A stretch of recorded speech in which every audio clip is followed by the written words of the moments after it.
Bienvenue dans les conversations bien relaxes autour de la sophrologie. Aujourd'hui, je reçois Victoria Pelleremers, conférencière en entreprise sur l'intuition. Elle dévoile aux dirigeants d'entreprise la richesse de l'intuition. Alors, comme le disait Jung, l'intuition est une des 4 fonctions de la conscience. Écoutons-la, elle est passionnante, nous éveiller aux 4 différents types d'intuition. Et puis, nous, sophrologues, faisons nos ponts avec notre méthode de sophrologie.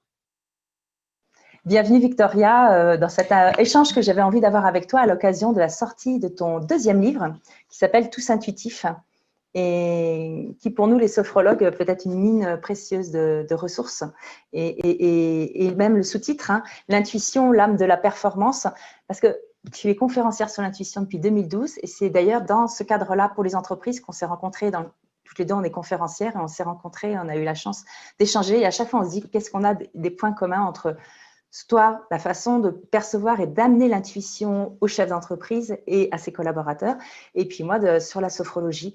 Et j'avais très envie de partager, peut-être parce que nous, sophrologues, nous utilisons ce mot, nous n'utilisons pas, nous ne nommons pas, alors qu'il est bien présent dans notre métier.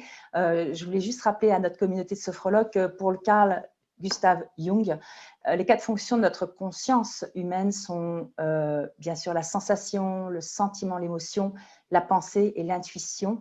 Et en sophrologie, on travaille sur la conscience, l'ouverture de la conscience. Mais nous nommons peu l'intuition, alors que nous nommons bien l'émotion, le sentiment, la sensation et la pensée. Et pourtant, la sophrologie éveille et crée un chemin vers l'intuition. Alors, j'avais envie de voir avec toi, d'abord, Victoria, sommes-nous tous intuitifs ?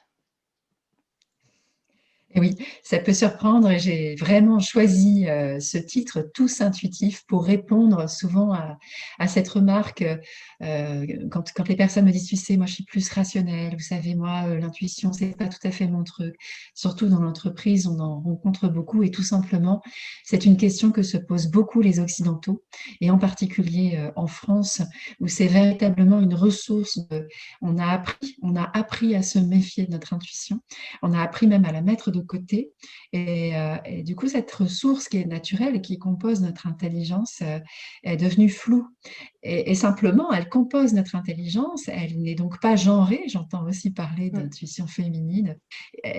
Pas spécialement. Pas spécialement. Véritablement, nous avons tous une manière d'être intuitifs.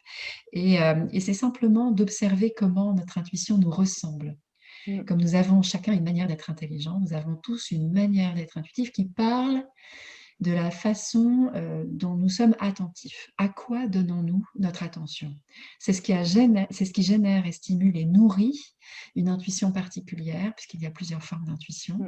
Et donc, le relief de notre intuition varie en fait en fonction de ce à quoi nous avons donné de l'attention dans notre vie.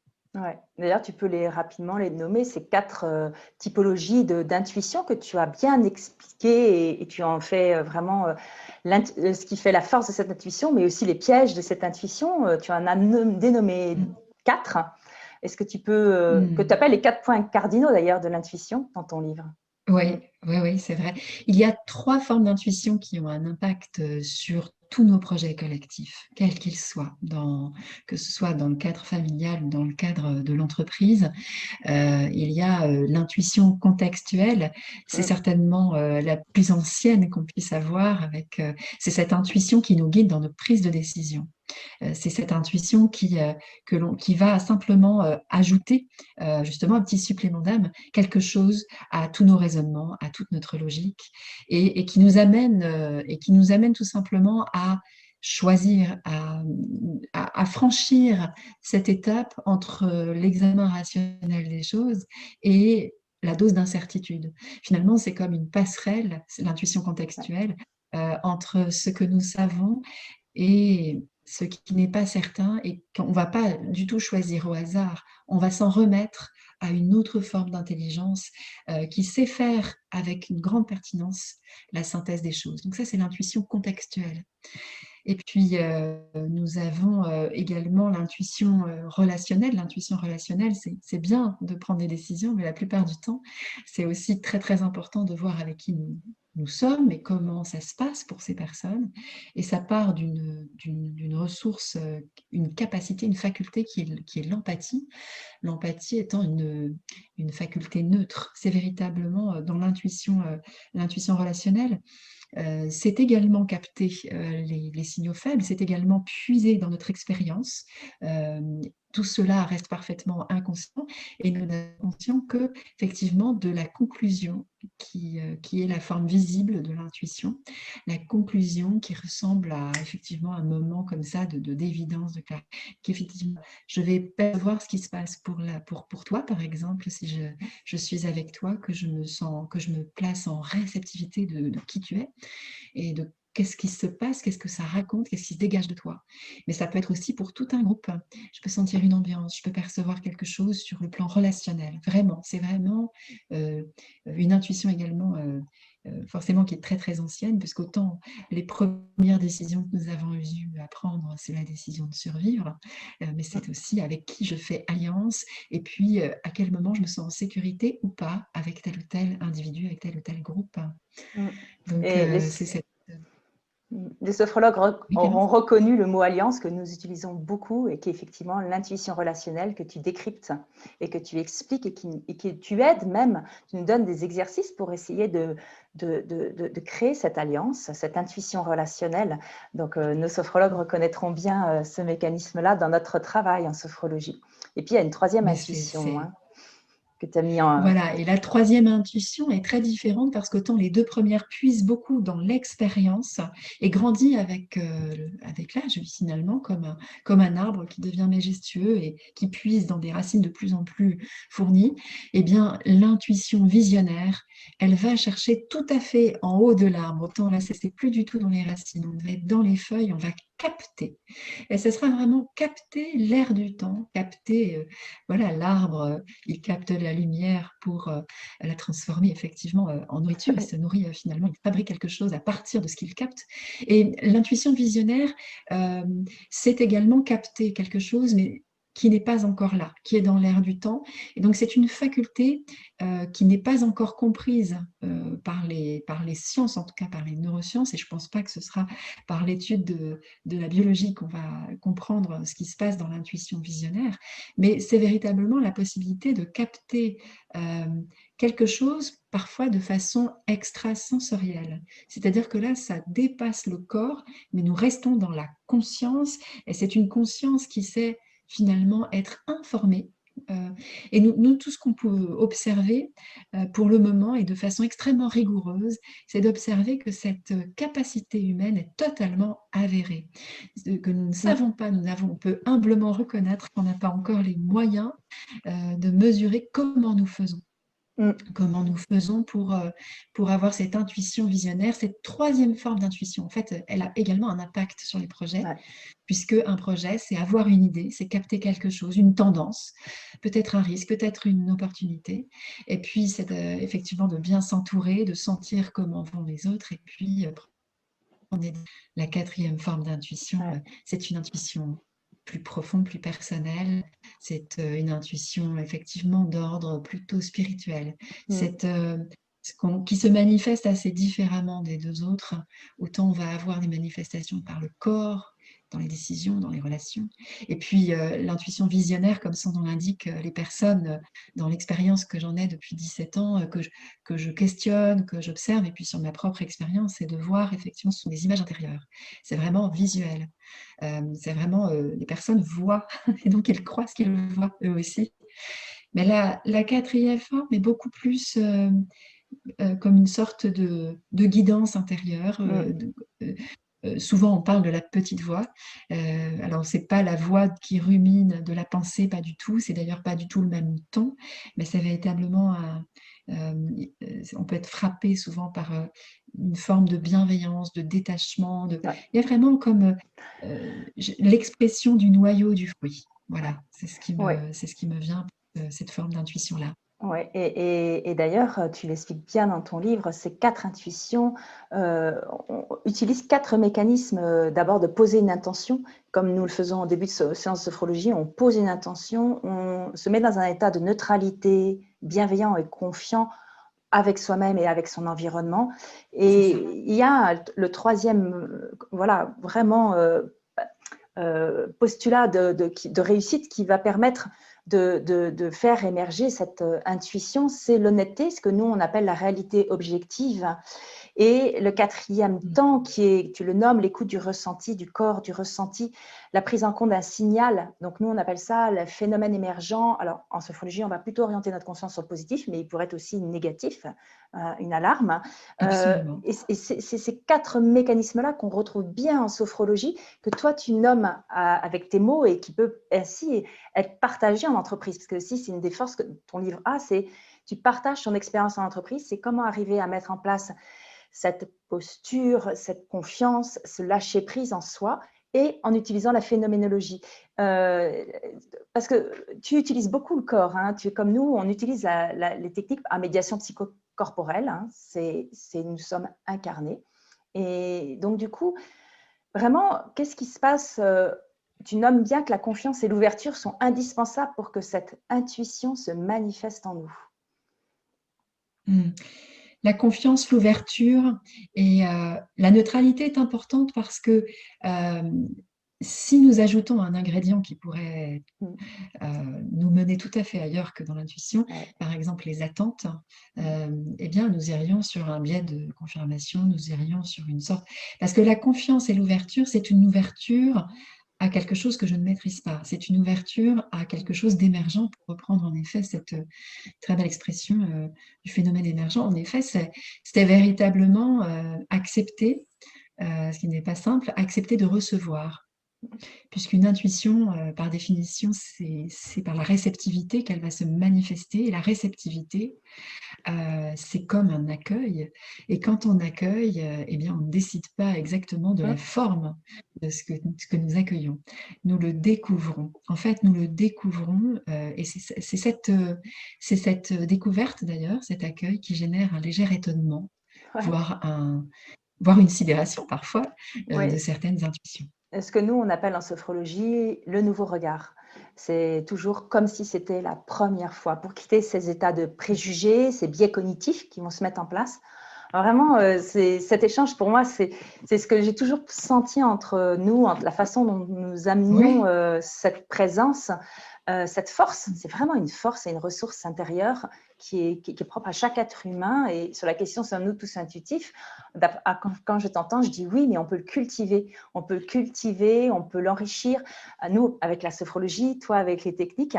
Et c'est ce que ton livre apporte. Il apporte vraiment la possibilité de trouver des outils, des méthodes, de détecter aussi, voilà, on a plus un côté intuitif, relationnel, contextuel, visionnaire, ou peut-être un peu détroit, ou peut-être aussi on peut aller sur le chemin de l'intuition spirituelle, personnelle et spirituelle.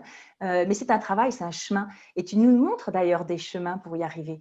Tu nous montres comment est-ce que, pas à pas, on peut, nous on appelle ça partir à la recherche, à la découverte et à la transformation. À la conquête et à la transformation, c'est étape par étape. Voilà, nous, on le nomme vraiment dans la tridimensionnalité.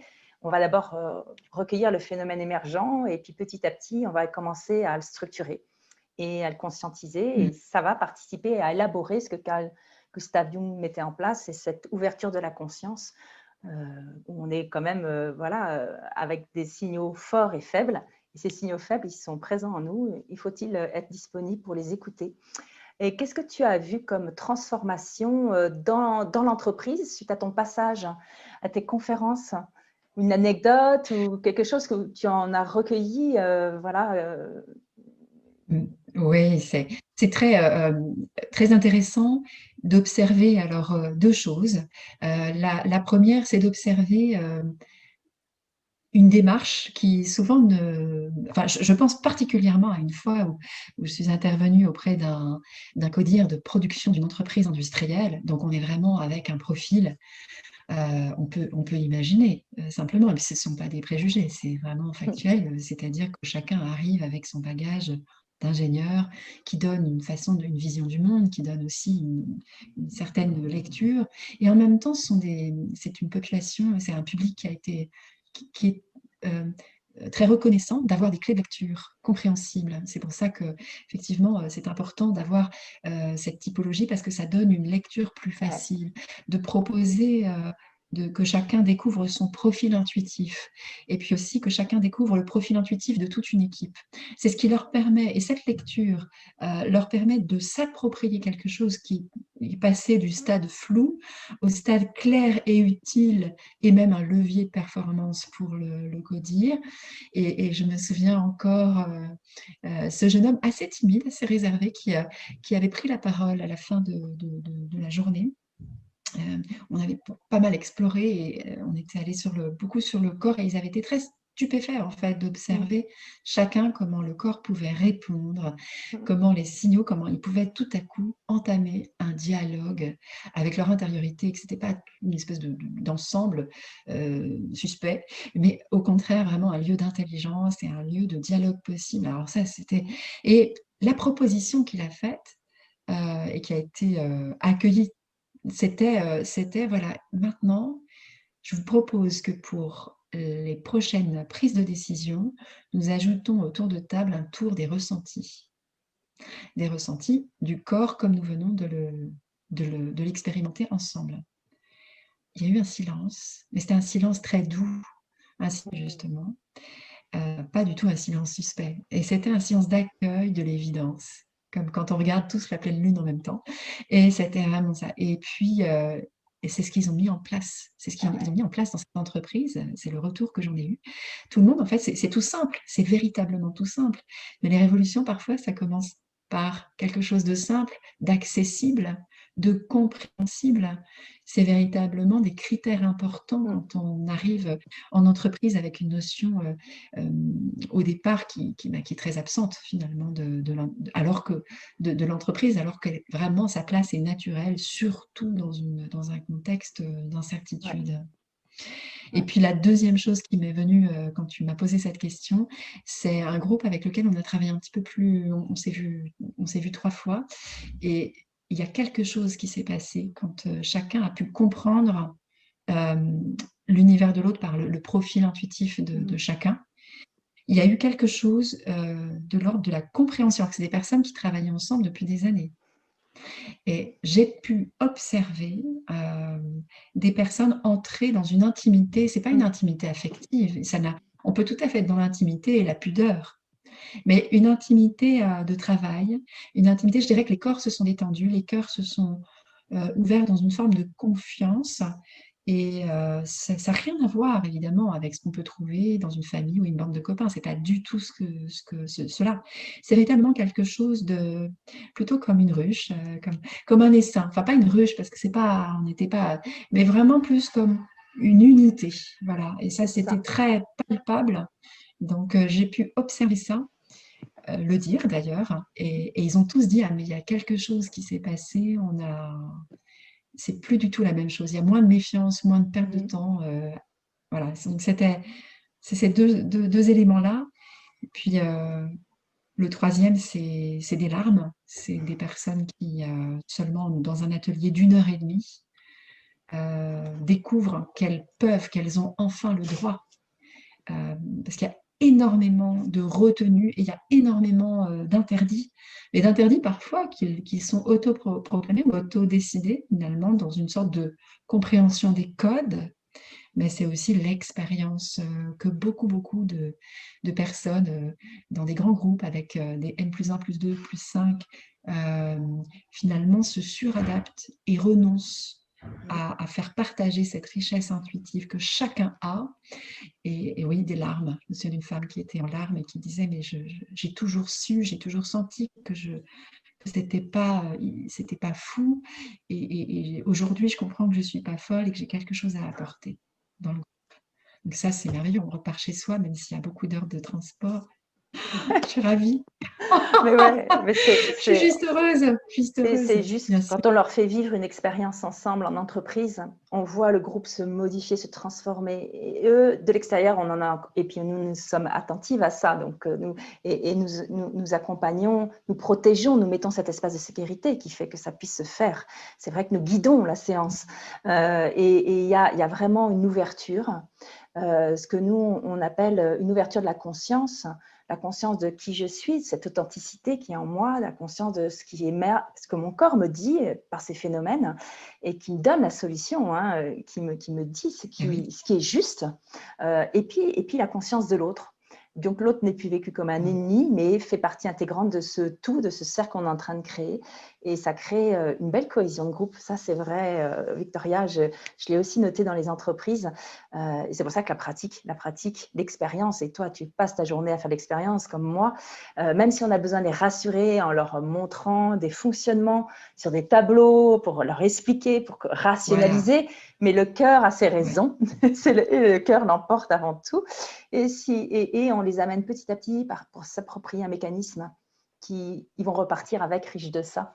Et ils savent qu'ils peuvent le mettre en place, qu'ils deviennent autonomes. Parce que ça aussi, comme moi, je vis dans ton livre que tu nous rends autonomes, comme nous en sophrologie, nous amenons une méthode en quelque sorte, et derrière, c'est la pratique qui permettra aux dirigeants et à son codir de pouvoir ouvrir encore plus leur potentiel, puisque c'est ça dont il s'agit en entreprise. Ça leur fait gagner un temps fou. Un temps fou d'acceptation, de réalité objective, de phénoménologie, de phénomènes émergents, d'intuition qui est, ce qu'aussi n'est pas juste une alarme du danger, mais au contraire du potentiel qui se manifeste subtilement devant nous et qu'il faut accueillir. Je remercie vraiment à chaque fois qu'on se rencontre. C'est passionnant. Tu es passionnante, Victoria. C'est un plaisir de voir cette façon de... On a tous notre vocabulaire, mais on parle de la même chose.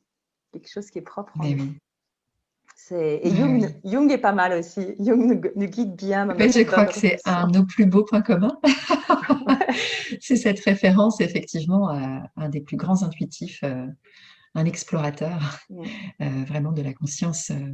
Et lui nous a montré les pôles, les pôles de la conscience, la géographie de la conscience. Et c'est quelqu'un majeur, absolument majeur dans l'aventure que vous vivez en tant que sophrologue et de l'aventure de l'intuition. En fait, c'est une aventure intérieure et nous donnons des clés pour oser la vivre, cette aventure.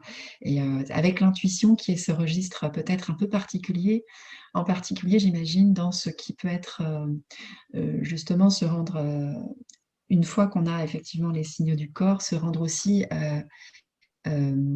attentif au monde, c'est-à-dire véritablement recevoir du monde, de l'information, dans le filtre que nous sommes. C'est pas un filtre qui cache, c'est un filtre qui donne une saveur unique au monde et qui va faire qu'on va...